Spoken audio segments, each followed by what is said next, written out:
when I think about some of the folks in the room, I think everyone here would say you've got high degrees of complexity that you're managing in some ways, right? But I think the thought experiment is, what's the fresh new thinking around how to address that complexity that it's outside of maybe the habits and routines that you've sort of assumed as your limitations in terms of how to address it.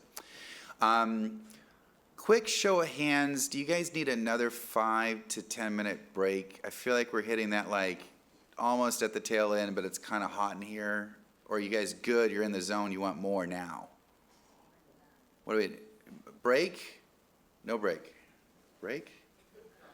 No, you guys are all good. Totally committed, ready to go. It's just me then. I'm just talking from personal. It's been a long day for me. Okay. Well, without further ado, then, taskmasters. So challenging, you people. All right. So very, very pleased to introduce Dr. Eloise Epstein. Longtime A.T. Kearney leader, innovator, evangelist, doing some amazing work with her clients. She is going to walk through digital procurement, and I love this, mediocrity is no longer acceptable. So without further ado, let's please give a warm welcome to Dr. Eloise Epstein.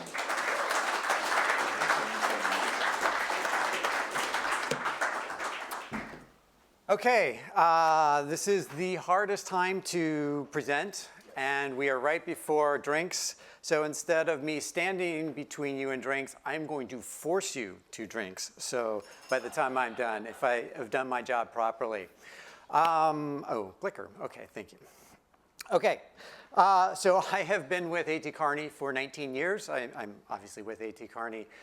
I do digital procurement. I do sessions like this with CPOs individually, one-on-one every week. I do presentations like this.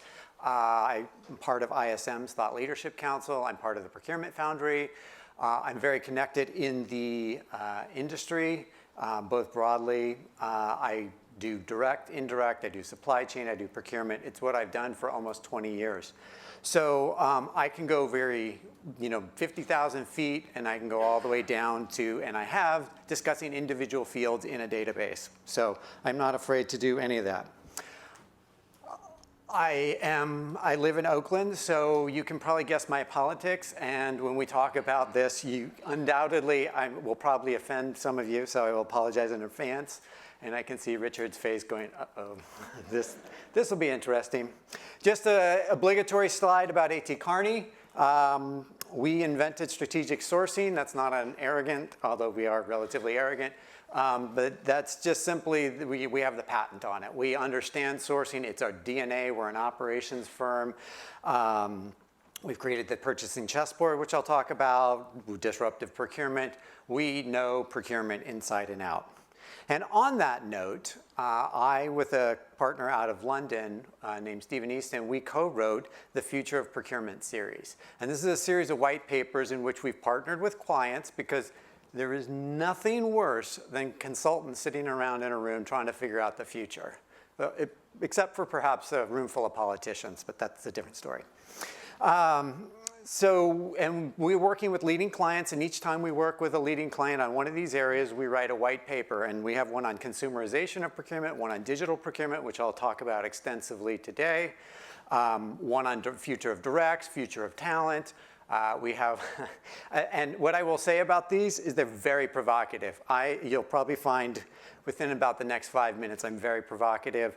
And our papers are provocative, and if you read 2 or 3 sentences, you'll know right away that, that there's something interesting. We don't write let me rephrase that. I don't write white papers because I'm trying to get my name out there. I write because I'm angry about something, I'm frustrated about something, and my next thing is SRM, so that's a story for a different day.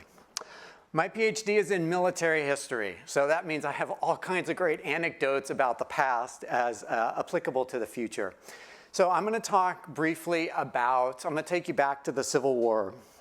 And just for the record, it ended in 1865, so no matter what anybody tells you. So I want you to think back in your mind as you've seen movies and read about it. You know, you'd have the Confederates on one side of a battlefield and you'd Union soldiers on the other side. And much like you see in this picture, you know, everybody stands up with their muskets. and fires volleys back and forth at one another. And not to diminish the intensity or the bloodiness of the conflict, but actually, if you people and historians have gone through and done statistical analysis on the shots and the munitions, everything about the Civil War has been studied ad nauseum. And what they found is that the hit rate of shots fired to casualties was anywhere from 0.3% to 1.1%. Which means that there was a lot of bullets, there's a lot of noise, there's a lot of smoke, and not a lot of actual hitting the targets, which in some ways might be good. But it was such a problem that, they had trouble getting soldiers to understand that they could stand in these lines of fire and not actually get injured, and because there was obviously a lot of what we know as shell shock and PTSD on the battlefield. It was truly an awful experience. And if we deconstruct why, we start to look at two different technologies. We have the Springfield musket. I keep pointing back here, but there's no slides behind me. So the Springfield musket, and that's the same musket. It's basically you load the gun, you drop the powder. Actually, you measure the powder, you pour it in, you put the ball, you take the rod and you jam it down. Muzzle loading rifle, and you pick it up and you shoot, and you can maybe shoot 1-2 shots a minute. But in 1861, there was a new innovation called the breech loader, which is, we know, you have a cartridge, you stick it in, and you can shoot, and so the average rate was 7 shots in 10 seconds. So the disparity was, like crazy, and for the entire war, the chief of ordnance would not put breech loaders into the arsenal. Now, the reasons why will sound familiar. The cost of a musket was $10 to $12. Breech loader was $40 to $45. So they hadn't been tested, and in the field, so people were worried that it wouldn't hold up. And then they didn't have the logistics in place to manufacture the bullets. They also figured that soldiers would fire more ammunition than was necessary. And so, there's all these reasons. And then here's the part that kills me. Scientific American actually ran a study in 1863 that quantified, that said that basically put out that Springfield, the musket actually is more accurate and can be fired. Now, when you talk to the soldier or read what the soldiers were saying, can't talk to the soldiers. If you read what the soldiers were saying, some units would actually buy their own. And even though the War Department tried to crack down on that, it did not. These soldiers used them because they found that they could outrun. It was a superior weapon, and it was a force multiplier for them, especially when they were outgunned. So I want you to think about that as we go. The parallel's obvious, right? That we're in an era where we need to be using the best technology. But let's fast forward a little bit to another failed ideology. So we have the Nazis, in 1941. They're getting ready to go into Russia. They're going to invade Russia, and they have Operation Barbarossa. And most of you have seen the History Channel, seen this. And the mighty German war machine was based on the blitzkrieg and the tanks and this mechanized war, and we're going to concentrate force and really overwhelm the enemy. So remember, we're going to drive these Panzer divisions into Russia and to overtake them. But what's funny about this is that in supporting all of these Panzer divisions was 650,000 horses. So their entire logistics and supply chain, where they put no money into, you can see where this is going, right? They were relying on horses, and of course, so as things bogged down, as they got further and further into Russia, their supply lines could not catch up.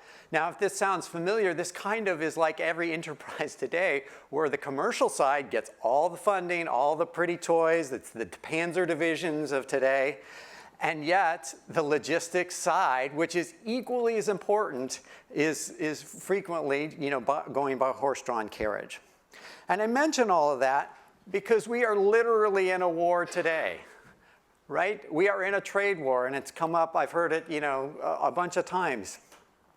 But we are going to war with muskets. We are going to war with horse and carriage, and it's shocking. So I have clients that when the tariffs were enacted, not when they were announced, when they were enacted, had their entire supply chain in China. And so they spent all of 2019 moving things out, and much like he was talking about before me. And the funny thing is that's more like shooting yourself, like loading the musket and shooting yourself with it while you're loading it, because there is no excuse anymore. And I'm going to talk about this repeatedly. Digital tools today mean there's no more excuses. And so in an era where we have globalization, we have Brexit, we have the trade wars, the tariffs, we have the Brazil situation, the Venezuela situation, and all the Middle East situation, there's these flashpoints that are coming really quickly. We have this technology revolution. I don't need to talk about that given where we are, and I'll keep talking about it. But also the demographic shifts. Our consumers, the people who buy, are totally different than the ones that have come before us. And the top 10 most populated countries in the world today are not going to be in 10 years, the only one that will remain is the United States. So there are massive macro trends going on right now. By the way, if you can't tell by now, I'm not going to talk about AI, blockchain, IRP, or any of that nonsense, which is kind of funny from a digital person because we really drive to the business value. So usually, if one of my colleagues is here, I will have them throw something at me a blunt object, if I start talking about that. And then what we buy today is vastly different. We used to buy predominantly goods, and now 56% of what we buy collectively is services. And the way you deal with services is different. And I know that we're largely talking about directs, and I will continue to talk about that. But when you think about cars being just digital devices on wheels, when you think about everything that happens digitally today, services become, I'll get it, that's okay. The services become ever more so important. Companies used to package and box software. If levadata was 20 years ago, they would have a whole supply chain around boxing CD-ROMs of data, of software. And now it's all digital. So now you have to worry, about how you manage categories such as AWS or Azure. Okay, so now I get to make fun of consultants, which is one of my favorite pastimes. So, so consultants are part of the problem. A.T. Kearney is part of the problem. We created this we created this great 7-step process, right? This is how you do sourcing, and you do supplier identification, you run a sourcing event, so on and so forth, you get your contract, and then you wrap some fancy analytics around it that nobody ever did, and some governance that we always talked about, nobody ever did. And the process is fine, whether you use it or not. Everybody uses some derivative of this. The problem is the vendors have come along and said, oh, it's a process. We will then go along and build modules and check the boxes. So if I'll get into this in a minute, if you want to buy Ariba or Coupa or whatever tool, they're checking the boxes. Everybody's checking the boxes. Except that's not how we buy. That's not how we operate. So the entire paradigm is shifting. And yet, not only are we stuck as organizations in this model, but more importantly, the digital technologies are in that paradigm. By the way, I will share the slides, so a few of you have been taking pictures, which does inflate my ego, but I actually will share the slides. So after 20 years, so what you're seeing, you can see it there, it's magic. What you're seeing today, well, on this slide, is the Harvey balls represent industry adoption of these technologies and maturity. And what you can see after 20 years, we have a whole lot of mediocrity. We haven't really solved anything. And in fact, contracting is, I'm being nice on contracting. And as you think about ERP integration, it's actually probably worse than that. SRM is just a complete disaster. And digital experience is Portals and catalogs were things we did in the 90s. And if you listen to Ariba talk about guided buyer, hey, we've got a portal with these blocks. It's a portal that we built, back in the 90s. So the whole point of procurement as you serve your customers is to bring procurement services to where the user is, right? And so the fact is we are putting in tools that are so archaic, and I'll get to this in a moment, but that we're not even seeing the mistakes we're making.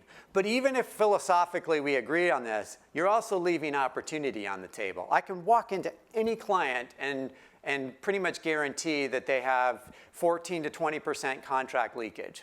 So if they actually close the loop on that, they could get 14 to 20% savings with a technology solution. I can pretty much guarantee you most people are not doing effective sourcing of services, complex categories, ones that are hard to specify. And there's anywhere from 20 to 40% savings to go after in that category. We've gotten lazy because the tools that have been out in the market in sourcing have been inadequate, not up to the task. And I can go down the line. There's all kinds of opportunities out there. The point is if you buy what has historically been in the market, then you're buying mediocre. So what is digital procurement? If terms like AI and blockchain, and by the way, I'm sure people have used those terms all day, so I apologize. I don't mean to offend anybody, but we use these terms and we get into these terms without thinking about them. And what I realized is people were talking about digital procurement without defining it. And so I've proffered my own definition. I put it out there. People can agree, disagree. I love to debate this stuff. But basically, my definition is simple. You have goods and services you need to buy. You have tools and tech and insights that you can generate, and you combine the two to leverage your supply and demand power. It's that simple, right? Otherwise, if you're not using the tools, you're just doing negotiation like we used to do. And if you're just using the tools, you're not actually creating any business value. So it's that merging that's the key. And the whole point, and I'll have a whole slide on this in a minute, is you want to exert your supply and demand power. That's why we do procurement. That's why we employ digital tools. If you're not doing that, you're just doing digital for digital's sake. So I have 5 guiding principles to digital procurement. And the suite is no longer an option. Going to one provider no longer works. And I'll hammer on these folks in a minute extensively. But simply, if Ariba, if Coupa comes in, could be any of them, they sit down and they paint a picture of what procurement will be after you buy their tool. And you write a check for $4 million, $6 million, $10 million. And 3 years later, what you have is not what they promised. And the reason I know this is because what happens is over the course of time, you get to the end and you ask Coupa or Ariba or whomever, why does this, by the way, I didn't ask if Ariba and Coupa are in the room, but I'm just assuming they're not. Okay, good. But you ask them, why is this not working the way it did? And they say, oh, well, it's your org. It's your talent. You should hire A.T. Kearney. So we come in and kind of help build the org, redo the org, and redo the talent. And then, oh, guess what? The problems are still there. So it's not a people or org problem. Consumerization of the buying experience, I think, this is the Amazon.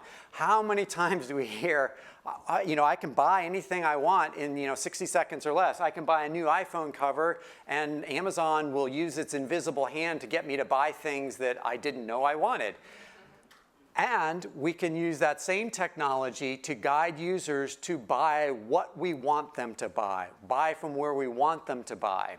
Which leads into my next one is, when we talk about procurement analytics, we are not talking about spend cubes. If you are building spend cubes or you're struggling to build a spend cube, that is a plea for help. That is not an objective. So you need to get to, and you've heard about it in the previous presentation, so I'm not going to belabor this. I mean, that's the whole point of levadata, right? And in fact, if Coupa and Ariba and all of them had solved what they promised, companies like levadata wouldn't exist, right? And we'd have these forward-looking insights. You need to look forward, because if you're looking at the spend cube, and granted, knowing what you spent is good, But if you are actually focused on, you spend all your time in what's been done in the past, you're looking in the past. That money's been spent. You can't go get it, right? You need to work on engineering the point of purchase. And again, this invisible hand to drive you to the point of purchase. We have a new plug-and-play architecture. It's no different than the Apple, the iStore or the Google Store. I'm not going to belabor that. But the last one is the most important one. Automate, eliminate, make self-service.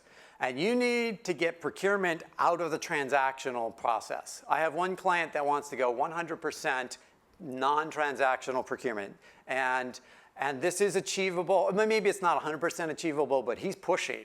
And so this depends. So if you have a BPO contract, you can push them to get there with steep cost reductions. You can put in tools. This is driving. I struck a nerve here. That's good. And we'll keep talking about automation, but this is coming. This is here. And I don't really care about what's happening upstream, REST signaling and all that. That's important in companies like Resolink and REST Methods. That's good. And feed me that external stuff, feed me that internal stuff. But what I really want to know, and this is the trick, don't give it to me to a category manager. This is how you can tell a solution's not very advanced. The category manager or whomever is managing this is not going to do anything productive with it. They're certainly not going to do anything fast with it. So when we talk about automation, you get that human out of that loop. Now, the human might, oversee it and make changes and do all of that. But you got to design and architect to get the human out of the loop. And if you think I am just out here, spewing, digital garbage, let me give you an example, which I'm prone to do, and I'm clearly going to go over, just so you know. If you go back to 2000, those of us that are older, we used to work in enterprises where servers were housed on premise, right? You'd have these gaggles of systems administrator, highly paid, arrogant, they kept to themselves, and they would manage these servers. And the ratio was one human to 10 servers. That's because you'd order a new server, it would get delivered, it would get unboxed, they would cable it and do all this. But if you fast forward 10 years to 2010, that ratio went to 1 to 100. Virtualization, cloud computing, and now that system administrator can point and click, right? And when there's an issue, they could click, take this server offline, redeploy it, and go on. If you look till today, actually this is even just a couple years ago, that number's 1 to 35,000. You don't need humans in that loop anymore. You don't need humans to figure out when a server's gone bad. You just run that. The machines figure it out, takes it offline, redeploys the resources, and puts it back in. And actually, arguably, we've moved on to serverless technology. So even the slide there is not even representative of the newer stuff. And I point that out because remember the musket and the breech loader. We're at that point in time, and if you're not thinking about tools that are doing this for procurement, then you're looking at yesterday's problem. This is trying to do this for procurement, and you can probably tell that I'm a supporter of levadata because this is what levadata is doing to me. Although they did not pay me to say that, but they certainly can. No, it's just kidding. All right, we'll talk. Cocktails. No, we're fiercely independent. The big six, though, I call them, right? And because I can't help myself, I'm going to beat on them for a little bit. Because if you look at them, this is where mediocrity, you just have to go with me. You just assume that it's there. This is where the mediocrity comes in, right? Because you have Coupa, Value, a Jagger, so forth. I can't believe Oracle's still around, but they're still a player. So this is the big six that feel like they're driving procurement, right? They feel like they're doing something. But if you look across them, they're not really, there's a few spikes, but it's like, meh, it's great. And by the way, this used to be the big seven, right? Wherever the IBM guy went, right? Because we used to have mTaurus, and now we have the big six. And see, I'm going after everybody. But I would argue by next year, maybe the year after, we'll have, I don't get invited back much. I imagine the big 6 will be down to the big 5 or the big 4 because of the disruptions you'll see. And what's happening now is you're seeing a lot of best of breed players come along, and you can see these really spikes in deep blue. And so what you're seeing is a complete disruption. And what I would say is that since 2014, I'm tracking 32 startups that are new, that are doing something different. And I think we're almost at $1 billion of VC investment in the last 5 years, which those of us that have been around for a long time understand from 2008 to 2012, 2014, in that time, all it was consolidation. That's how we ended up with the big 6, right? So to see such an explosion of investment and innovation and excitement, and you see it here, you go to ISM, all over there is excitement. And so the whole point is that there are new solutions. And so I would argue that there's a new way to do procurement. And when I do this for old industrial companies, they completely freak out. When I show it to banks or high-tech companies, they're like, oh yeah, got it, no problem. Because this is how we operate on the consumer side. Remember when I was talking about the commercial side, consumer, financial institutions, you have to build this ecosystem. It is an ecosystem.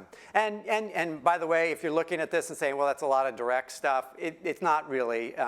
They're just, they just have bigger logos. But essentially, what you have is a very complex fabric of startups. Now, the question I always get is, well, won't Coupa come in and acquire all of these? And they might. Or won't these all go out of business, right? Or they'll go on there, and some will. The 32 I track today won't be the 32 I track next year. They've already, the landscape's already shifted, and I've been studying this for 18 months. But what I would say is I don't think Coupa and Ariba and the big 6, they have bigger problems. This is not their problem. They can't keep up with this innovation. And more to the point, these solutions exist because they failed at particular pieces. So don't sell me a contract management module. Don't sell me a 3-way match. That's not what I need. I need to know I need to know that what I sourced, what I contracted, what was delivered, and especially if you get beyond goods, was actually what was received. And especially as we talked about digital and services, where you have SLAs and you have complex, you have rebates, you have all sorts of different terms and payment clauses. You need to be able to interrogate that and actually bring that and close the loop. Now, the 3-way match thing is kind of a lightweight way to do that, but you're not really getting at the depth of performance management. And so I point all of that to say that's the solution you need, not a contract management module, which is really just shorthand for a CLM contract authoring. You need the whole thing. You need the ability to explode the contract. You need the ability to tie it to the requisition and to the performance. And that's where digital will come in. And this is the slide that says digital is not, there's no more excuses. You cannot blame the technology. I can walk in, if you don't have a spend cube, I can give you 5 vendors, and this, by the way, this is illustrative. This is not exhaustive. But I can give you 5 vendors that can build that spend cube for you in a week, 2 weeks, 3 weeks. So no more excuses. Right? We are beyond excuses. I can walk in, I walk into most clients and assume that they have poor master data. If you have poor master data management, that's on you, because there are tools that will fix that. They will fix that straight away. And so it's just an excuse. I told you I would offend you, so I'm well on my way. And obviously you saw it with levadata, the fact that I'm not buying a sourcing module. I want to be able to get those signals, take action in an automated fashion, and change an outcome, right? That's different than the way we used to buy sourcing modules. And we can go into payments, and you can see all sorts of different innovations there. SRM, which is a whole train wreck unto itself. And unless you think that first of all, in high tech, this architecture is already there. But if you want, and I'm going to say this, Tradeshift has bet their future on this architecture. Now, I'm not sure if that's the right, I don't know if that's right for them or they're right for you. I would question that. But the fact is you're starting to see a move to this. And here's my pet peeve, is even if you don't buy this, right, like this concept, you still have your Ariba or your Coupa, and you need to start layering on, or even your other systems, and layer some of these on top. And if the big six charge you for integration, it's criminal that they charge you for integration. If you're paying to integrate their systems into your tools, that dynamic is changing. It has to change. And if I can affect one change in this industry, it's getting you to not have to pay integration. Because technically, that's superfluous. If you design the right architecture, and if you talk to any company on this, any logo here, and the 12 other ones that are not on here, you say, oh, I want to integrate with whatever system. The answer is, yeah, no problem. Go up to Richard at 5:30 and ask, can we integrate with iCertis or whatever? No problem. Yeah, the answer better be, no problem, right? And if the answer is, well, let me you open up your checkbook, then you know you have a problem because you're dealing in the past. This is kind of how the new architecture will lay out. This is what I do for clients, designing architecture, so this is kind of a bit of my brand. But what I would point out here is, because it's a lot of complex nonsense, but if you look across the top, as we think about user personas, and this is how you can test whether or not the solution you're looking at is in the past or in the present. Because if they're not accounting for the bot there, and the bot is just representative of automation, that you're going to have the business, and I love this with analytics companies, because they'll always say, oh, well, here's your senior leader dashboard, here's your category manager dashboard, and here's your individual user dashboard. That's great. That's the way we used to do it. If you're not leading with the bot and the sort of the intelligence, then you are, again, looking at the wrong thing. So as you think about who uses procurement systems, you have to look at the supplier, you have to look at the leadership, you have to look at your internal constituents, and of course your external constituents, and you have to look at the bot and think about that. And this is a step change, because if you don't take a step back and look at your overall architecture and look at it from these user personas, you're going to miss. All right, let me just give you an example here. This is how we used to do, up until very recently, sourcing factories, right? So you want to get good savings, we're going to set up a center of excellence, a sourcing factory, whatever you call it, and we're going to have this concentrated group of people doing advanced sourcing, complex sourcing, even in basic sourcing, high volume, low complexity.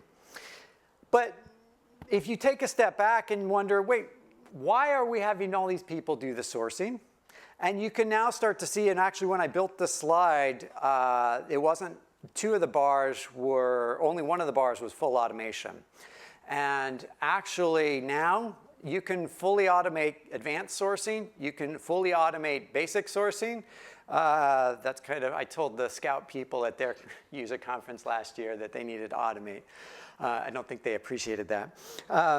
But it's true. You should be completely automating high volume, low complexity sourcing, even the advanced sourcing. And the complex sourcing where you have to have people help the business user, that's the superfluous work. The business user knows what they want to specify.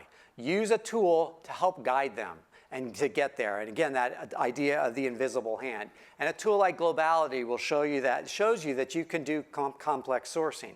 So all of that's to say is, if you look at the sourcing center of excellence, that's pretty much procurement can get out of that business, right? And you see it with levadata, you see it with all of these solutions. You either self-service or you automate it.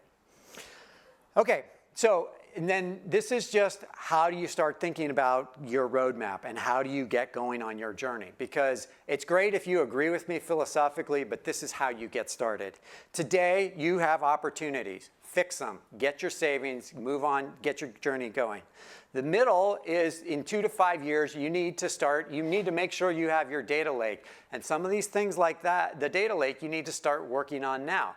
If you don't have a procurement data lake, talk to a company like Supply that builds procurement data lakes, right? That, and start to work with these vendors that the teal books to work on your master data, the ResLinks, the risk methods, and you start to bring those forward. Do test and learns with these companies so that in 2 to 3, do that now, so that in 2 to 3 years you can start to really take advantage of those.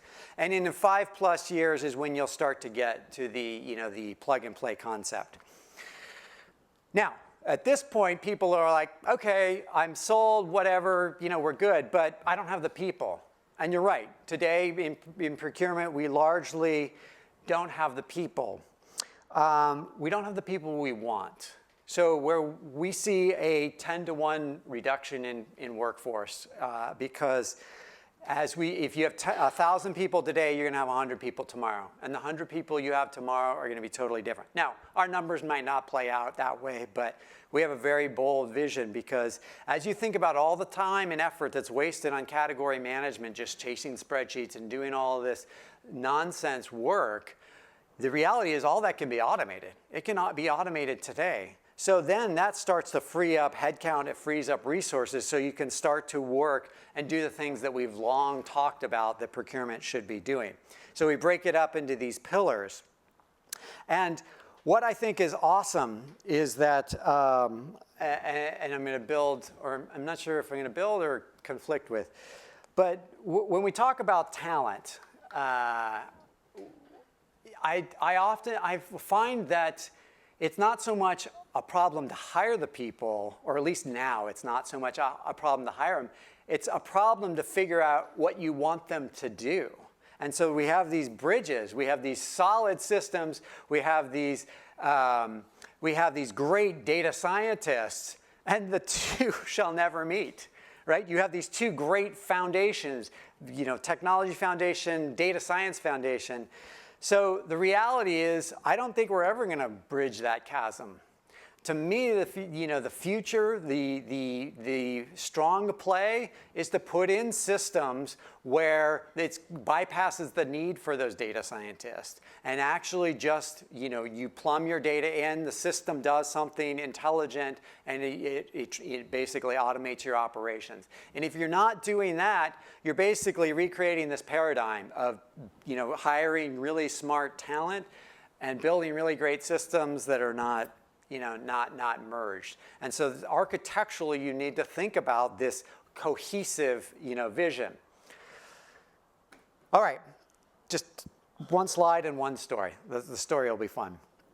So I talked about the procurement chessboard, and this is 64 levers on how to interact. So this is a book, and if you want the book, it's on Amazon, or you can give me your email address, I'll send you a copy.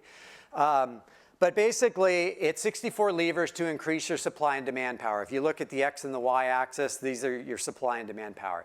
And if you're in the bottom left, you're using low supply and demand power, it means your suppliers know more about your business than you do. They are the tail is wagging the dog, or whatever, consultingism you want to put out there, right? You're not operating very efficiently. And to be fair, most people are not, or are stuck in that bottom quadrant. But as you mature, as your digital tools mature and get more adopted, you start moving up the value chain, and you exert more supply and demand power, and you start to get to things like strategic alliances, profit sharing, protection of IP, co-creation with suppliers, investing in suppliers. And so that starts to really give you competitive differentiation. And the whole point, the reason I put this in here is if your digital tools are not enabling these levers or similar levers, it doesn't have to be these 64. If your digital tools are not enabling these levers, then you're doing it wrong. You're going the wrong direction, and we can show you with tons and tons and tons of data and examples. But you need tools that are driving you from the bottom left to the upper right. It's that simple. Now, I thought it would be great to, since we are talking about cognitive tools, and I have an opportunity. I do presentations on AI, although I try to avoid them because it's just adding to the general inflation of hype of that term. But But I will say that, but I do have this great anecdote, and this is a cautionary tale, and I like to close on a cautionary tale, or maybe I just like to, put everybody on a downer. But I think this is useful because we can get excited, we can buy in, and you could say, all right, I'm great, I'm in, I'm sold, let me go build my new architecture and hire me to help you design that. But what I want to point out is that it does take a complete mindset shift. And so when we talk about cognitive tools, and you've heard about cognitive tools and automation all day, there is a warning. So this is the RQ-170 drone, and it's a Sentinel drone. It's one of the most sophisticated pieces of technology in the world today. And it's $6 million to produce off the line, and billions in research, stealth, cameras, and so forth, right? So those of you may remember, back in 2011, the CIA was operating one of these drones over Iran, and as they often do in that part of the world. And by the way, the details of this are classified. It will be another 20 years before we actually know what happened, but there's speculation that either the Iranians shot the drone down, they jammed the communication, whatever. It doesn't really matter. The drone had a communication failure on board, and so it could no longer be controlled back in Afghanistan. And so the brilliant engineers who built this, they designed a system, and by the way, I'm not naming the manufacturer, but because I'm going to offend everybody here, but they built a system that said if you lose communication with the ground, the AI will kick in, the intelligence will kick in, and you will find the nearest landing strip and land safely. Which, of course, nobody took into account the fact that if you were in overflying a hostile territory, you were actually, the closest landing strip is actually your enemy, the people you're spying on. So in December of 2011, we rolled up one of these drones right to the Iranians. And now, why was there not a self-destruct on it? Why did we not bomb it? Those are questions we can't answer today. But what I can tell you is that we gave a nice gift to the Iranians. And lo and behold, in September of 2016, the Iranians rolled out their new drone, and it looked remarkably like the Sentinel drone. And so as you're thinking about automated tools, cognitive tools, you need to make sure that you have the proper boundaries in place so you're not giving away the farm, or you're not having runaway processes that buy, because the bidding accidentally went up and nobody thought what would happen if the bidding went up. So there are all kinds of examples. And this is why you need people who love this stuff, who want to engage in it, on your teams. Forget the vendors for a second. You need to hire people that want to understand this. That if you and your supplier are using automated bots to negotiate, how does that end? Right? And there's no good answer, right answer, wrong answer. It's just, the question is how does it end? How do you figure out that total optimal cost? And these are the questions that procurement needs to deal with. If you are worried about what guided buyer catalog or what master data management, that's yesterday's problem. This is tomorrow's problem. And so I would just give you these 5 takeaways because I'm over time, but start automating now, start your journey now, fix your talent, and start generating proactive insights. Thank you.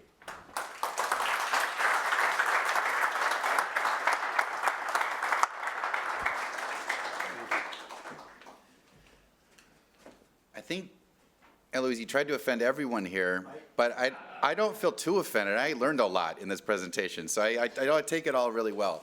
So we're going to transition very quickly just into our final panel discussion, and we've got kind of an all-star panel